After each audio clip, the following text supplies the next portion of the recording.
Kamu mau ngapain? Tanya Aina yang sedang sigap mendorong dada Biantara saat merasakan sengatan pada tubuhnya saat Biantara melakukan hal tak terduga seperti itu. Yang tadi memang bukan yang pertama. Biantara pernah melakukan hal serupa pada malam itu. Dan karena Aina tahu seperti apa sensasi yang dirasakannya jika terus membiarkan Biantara melakukan hal tersebut. Apalagi jika merembet ke yang lainnya. Aina jadi khawatir jika lelaki itu akan meminta lebih. Aina bukan tidak tahu jika seks adalah salah satu cara menjaga keutuhan rumah tangga.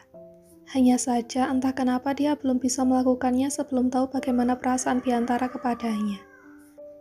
Dan lagi reaksi lelaki itu yang jadi hobi nyosor-nyosor malah membuat Aina makin berpikir yang aneh-aneh. Gimana kalau ternyata Bian cuma penasaran? Gimana kalau aku kasih haknya terus Bian malah ninggalin aku karena aku yang gak bisa puasin dia? Aina jadi takut sendiri dengan pikirannya yang entah kenapa mendadak jadi makin liar. Sepertinya dia harus banyak-banyak ibadah untuk mengusir setan yang hobi sekali menghasutnya untuk berprasangka yang tidak-tidak. Padahal jelas-jelas dia tidak mau berpikir ke sana. Karena selain belum tentu kebenarannya seperti itu, dia juga merasa capek sendiri. Kamu kesini pagi-pagi cuma buat ngelakuin hal mesum kayak gini? Aina kembali bertanya. Walaupun agak malu, tapi sebaiknya memang to the point saja. Tapi di luar dugaannya, Biantara malah menggeleng. Enggak, itu cuma refleks. Hah? Cuma refleks? Aina dibuat melongo dengan jawaban Biantara yang sungguh di luar dugaannya. Bagaimana bisa setelah membuat Aina jadi ketar-ketir dan berpikiran yang tidak-tidak lelaki itu dengan entengnya mengatakan, cuma refleks. Apa kamu selalu kayak gitu? Refleks sama siapa aja? Tanya Aina sambil menatap kesal suaminya itu. Sayangnya pertanyaan juga tatapan Aina malah menyinggung Biantara. Membuatnya seolah-olah seperti lelaki brengsek yang hobinya main perempuan. Jangan bicara sembarangan, aku gak pernah ngelakuin itu ke perempuan lain, tegas Biantara. Tadi benar-benar hanya refleks, bukan sesuatu yang Biantara rencanakan. Biantara sendiri juga tidak mengerti kenapa sulit untuknya menahan diri jika sudah berhadapan dengan Aina. Terlebih Aina yang baru selesai mandi dan masih tampak seperti ikan segar. Sebagai bibit-bibit kucing garong, tentu saja Biantara tidak mungkin tidak beranjak setelah melihat betapa segarnya Aina yang baru selesai mandi.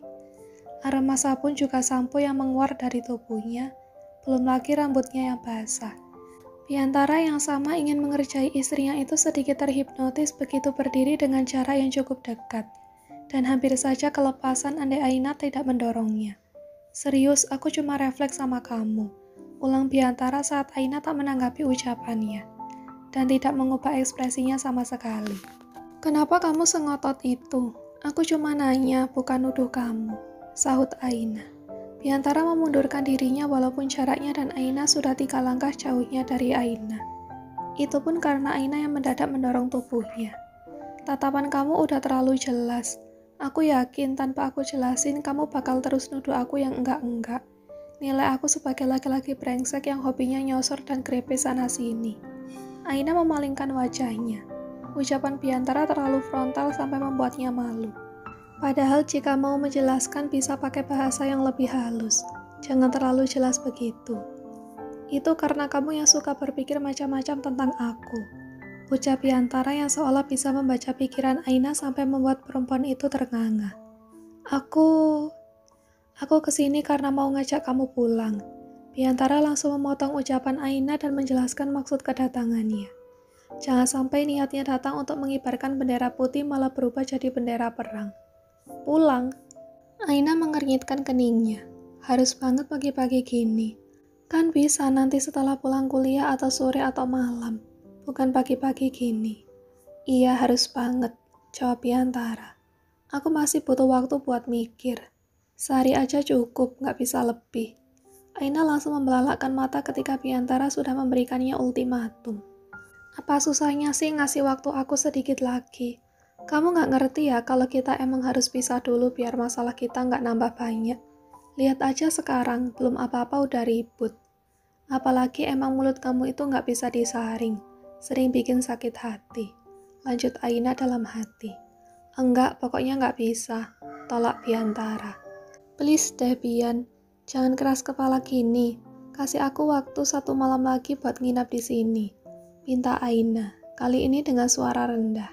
Memang tidak bisa jika bicara tergesa-gesa dengan Bian. Dari semalam kamu gak angkat teleponku sama sekali. Kamu tahu, aku gak bisa tidur semalaman gara-gara gak ada kamu.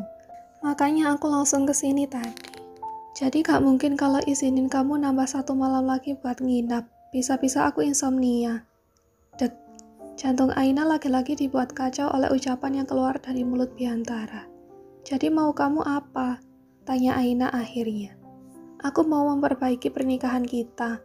Dan karena itu aku udah pesen tiket bulan madu. Jawab Biantara sambil menunjukkan tiket yang baru dikeluarkannya dari dalam dompet.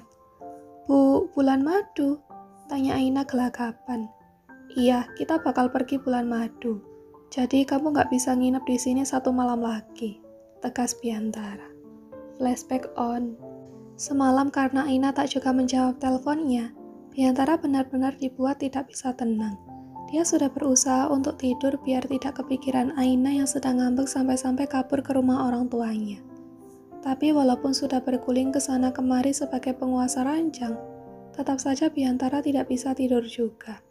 Sisi ranjang yang harusnya ditempati Aina malah kosong melompong, dan membuat kasur ini berkali-kali lipat jadi lebih luas karena harus ditempatinya sendiri. Padahal sebelumnya juga Biantara tidur sendiri. Karena tak kunjung mengantuk, Biantara akhirnya keluar kamar. Niatnya ingin menyusul Aina ke rumah mertuanya. Tapi langkahnya terhenti saat dia melihat Kejora yang sedang mengiris buah di ruang makan. Jadilah Biantara balik kanan untuk menghampiri ibunya. Kalau gue datang ke rumah Aina, nanti malah tambah runyam lagi. Jadi mungkin gue harus tanya Bunda dulu. Siapa tahu Bunda punya solusi. Gumam Biantara sambil melangkah menuju ruang makan. Bunda, panggil Biantara begitu jaraknya sudah cukup dekat dengan Kejora. Kejora menghentikan gerakan tangannya yang sedang mengupas kulit apel dan menoleh ke arah Biantara yang baru saja menarik kursi di sebelahnya. Bunda kira kamu sama Aina sudah tidur. Ada apa? Tanya Kejora begitu melihat wajah putranya yang lesu. Aina gak ada Bun, lagi nginap di rumah orang tuanya. Biantara memilih menjawab apa adanya. Kejora mengangguk paham. Setelah apa yang terjadi pada Aina tadi pagi di rumah sakit, tentu saja perempuan itu tidak mungkin bisa baik-baik saja. Aina pernah ada di posisi itu dan dia tahu bagaimana rasanya. Walau bedanya Biantara jauh lebih tegas dan membuat keputusan ketimbang Fajar dulu. Maaf ya karena Bunda gak bisa langsung nenangin Aina. Apa Bunda harus ke rumah Bu Nur dan bicara sama Aina sekarang ya? Tanya Kejora yang merasa tidak enak hati kepada menantunya itu. Ya, setelah Biantara pergi, sesuai yang dikhawatirkan kalau Tasya hampir nekat mencelakakan dirinya lagi. Itu kenapa Kejora memilih untuk tetap tinggal di sana. Biar Aisyah tidak merasa tertekan jika Tasya sampai lepas kendali setelah dibuat patah hati oleh penolakan Biantara. Sementara urusan Aina dia percayakan sepenuhnya kepada sang putra. Karena Kejora bisa melihat sendiri bagaimana perasaan Biantara yang sesungguhnya kepada Aina. Dan beruntungnya masalah Tasya bisa segera diatasi, setidaknya untuk sekarang. Enggak usah Bun, biarin Aina tenangin diri dulu. Kejora tersenyum, walaupun melarangnya dengan maksud membiarkan Aina menenangkan diri, tapi tampaknya Biantara yang malah tidak bisa tenang. Terus gimana? Tanya Kejora. Rencananya aku mau coba bicara lagi sama Aina besok, buat lurusin semuanya. Biantara diam sejenak sebelum meralat ucapannya sendiri. Apa sekarang aja ya Bun? Lebih cepat lebih baik kan? Kejora tertawa kecil dan membuat Biantara langsung mengernyitkan kening. Bunda kenapa ketawa? Tanyanya yang agak tersinggung. Maaf, ucap Kejora sambil menahan tawanya. Gimana kalau kalian bulan madu saja? Setelah menikah kalian kan belum sempat bulan madu. Mungkin Aina akan senang kalau diajak pergi. Dan siapa tahu itu bisa bantu kalian untuk lebih gampang berkomunikasi. Saran Kejora. Mendengar itu Biantara manggut-manggut. No bad, lagi pula setelah aku sama Aina nikah kan, yang bulan madu malah ayah sama bunda. Jawab Biantara yang seketika mendapat cubitan di pinggang oleh Kejora. Kalau kalian mau bulan madu ya bulan madu aja, gak usah goda-godain bunda segala. Ucap Kejora yang gemas dengan putranya ini. Hahaha, iya Bun, sorry. Flashback off. Enggak, aku nggak bisa. Sekarang kan aku udah jadi dosen. Kemarin aku udah izin. Jadi nggak bisa kalau nanti juga izin lagi. Aku nggak bisa cuti seenaknya. Tolak Aina. Agak ngeri membayangkan soal bulan madu. Karena biasanya bulan madu itu kan...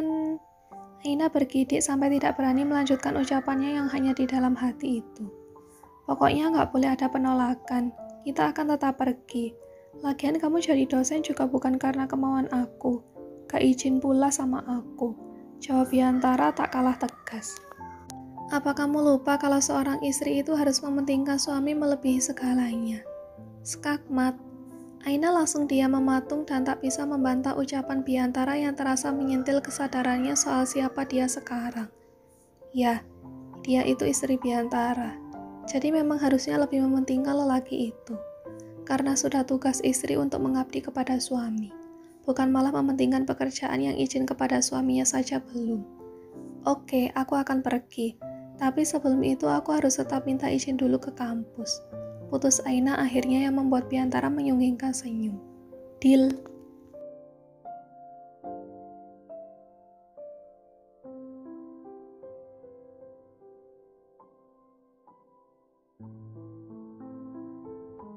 Bu, Aina pamit ya.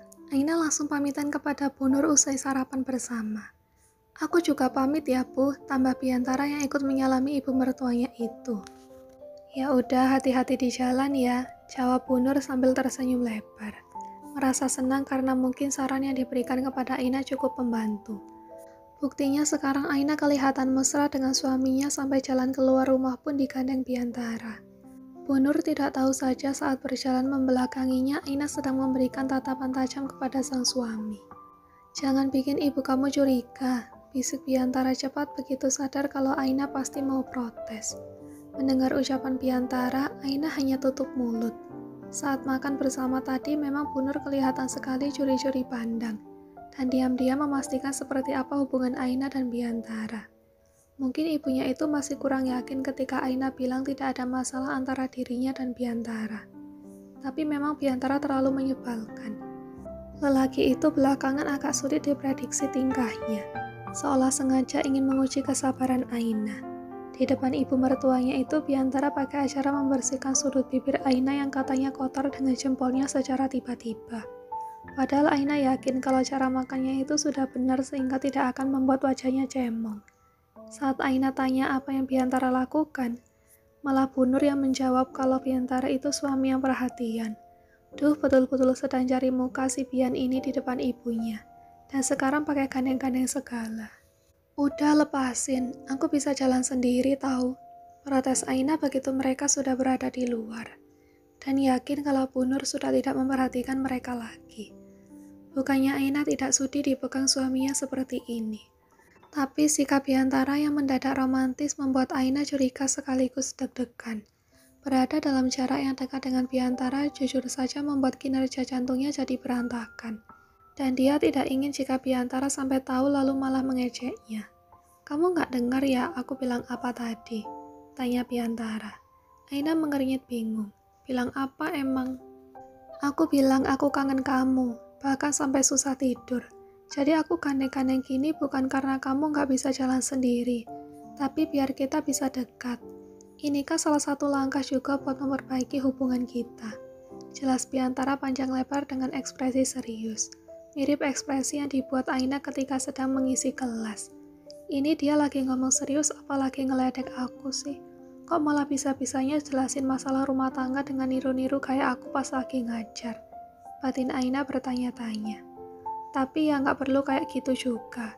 Protes Aina yang langsung mendapat dejakan dari Biantara. Masuk dulu deh, jangan sampai ibu kamu lihat kita berdebat gini di depan rumah. Ucap Biantara sambil menggerakkan kepalanya ke belakang. Menunjuk mobil yang sedang terparkir tepat di belakangnya. Aina tak lagi menyauti ucapan lelaki itu. Dia langsung buru-buru jalan melewati Biantara. Membuka pintu mobil dan segera masuk. Lalu menutup pintu dengan cepat sebelum Biantara sempat melakukan hal ini untuknya. Biantara menghembuskan nafas lalu memilih masuk dan duduk di kursi kemudi. Tanpa mengatakan apapun, dia menyalakan mesin mobil dan menyalakan mobilnya meninggalkan rumah ibu mertuanya. Baru setelah di tengah jalan, Biantara melirik Aina yang sejak tadi dia menunduk. Cadar kamu belum dipasang, kamu gak lupa kan kalau pakai benda itu kalau ngajar? Tanya Biantara. Aina yang baru sadar langsung memegang wajahnya. Akibat grogi dengan sikap Biantara yang terkesan manis, Aina sampai lupa untuk memasang cadarnya setelah makan dan mencuci peralatan masak dan makan. Maaf, aku lupa, jawab Aina. Lalu dengan segera Aina membuka tas yang ada di pangkuannya lalu mengambil selai kain yang biasa dipakai untuk menutupi wajahnya itu. Sambil tetap fokus menyetir, Biantara melirik ke arah Aina sekilas sebelum bertanya, "Apa kamu gak mau memperbaiki hubungan kita?" Dek, tubuh Aina langsung berasa kaku saat pertanyaan tiba-tiba dilontarkan oleh Biantara. "Apa ada laki-laki lain yang sebenarnya kamu suka?" Tanya Biantara lagi karena Aina tak kunjung menjawab. Mendengar itu, pikiran Aina langsung teringat soal kejadian kemarin.